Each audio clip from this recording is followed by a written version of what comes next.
नमस्कार, मैं हूं वसुधा तिवारी और आप देख रहे हैं लाइव इंडिया न्यूज़। महाराष्ट्र में इस समय सिर्फ बवाल मचा हुआ है, फिर वो चाहे सियासी बवाल हो या कोरोना को लेकर बवाल हो, हर तरफ बवाल ही बवाल समझ में आता है।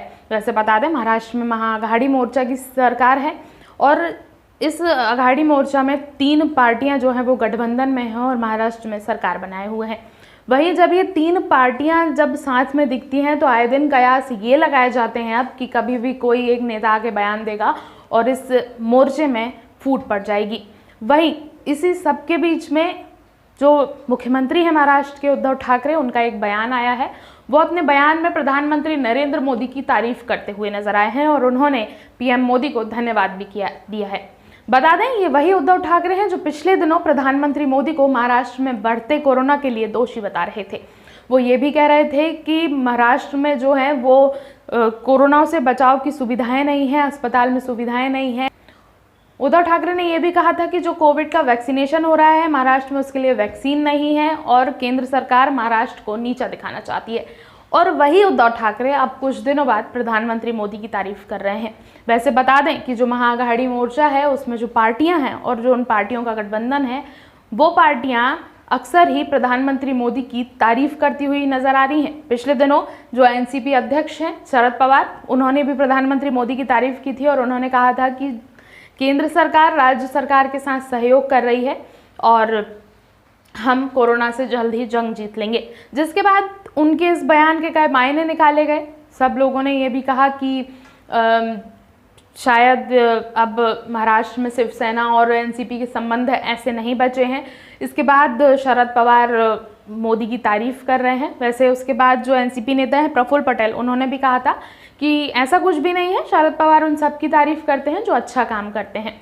वैसे बता दें कि शरद पवार की जब जो बयान आया था शरद पवार का, उसके ये मायने भी निकाले गए थे कि पिछले दिनों कुछ दिनों पहले जो शरद पवार हैं वो अहमदाबाद में अमित शाह से मिले थे प्रफुल्ल पटेल के साथ और बताया ये जा रहा था कि गुजरात के 2 बिजनेसमैन भी इस बैठक में शामिल थे। उसके बाद उस बैठक के कई मायने निकाले गए, लेकिन जो एनसीपी के प्रवक्ता थे उन्होंने इस बैठक से साफ इनकार कर दिया। लेकिन केंद्रीय गृह मंत्री जो अमित शाह थे, जिन्होंने शरद पवार के साथ बैठक की थी, उन्होंने ये कह दिया था कि सब कुछ सार्वजनिक नहीं किया जा सकता और लेकिन उन्होंने बैठक से इनकार नहीं किया था।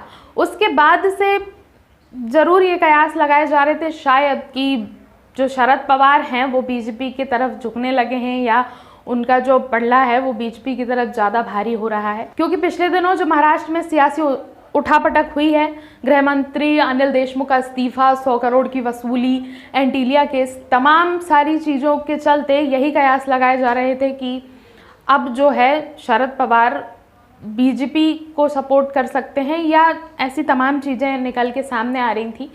वैसे ही अब ये भी बातें सामने निकल के आई थी कि एनसीपी और शिवसेना के संबंध अच्छे नहीं हैं और सबने यही कयास लगाने शुरू कर दिए थे जब शरद पवार का बयान आया था कि जो है एनसीपी महाराष्ट्र में बीजेपी के साथ सरकार बना सकती है क्योंकि शिवसेना और एनसीपी के संबंध ऐसे नहीं बचे हैं।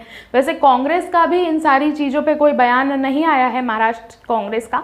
और महाराष्ट्र कांग्रेस का हालांकि इन सारी चीज़ों पे बयान ज़रूर आता है कि उनसे जो सरकार के जो भी मुद्दे या जो भी फैसले होते हैं उन पे उनकी राय नहीं ली जाती है। वहीं अब उद्धव ठाकरे ने प्रधानमंत्री मोदी की तारीफ की है। वैसे बता दें, प्रधानमंत्री मोदी की तारीफ सिर्फ इसलिए की है क्योंकि जो भारत बायोटेक में जो कोवैक्सीन बनाई जा रही थी, उसके बाद अब उस कोवैक्सीन को मुंबई की एक कंपनी में बनाने की मंजूरी दे दी गई है। जिसके बाद मुख्यमंत्री उद्धव ठाकरे ने केंद्र सरकार और पीएम मोदी की तारीफ की है।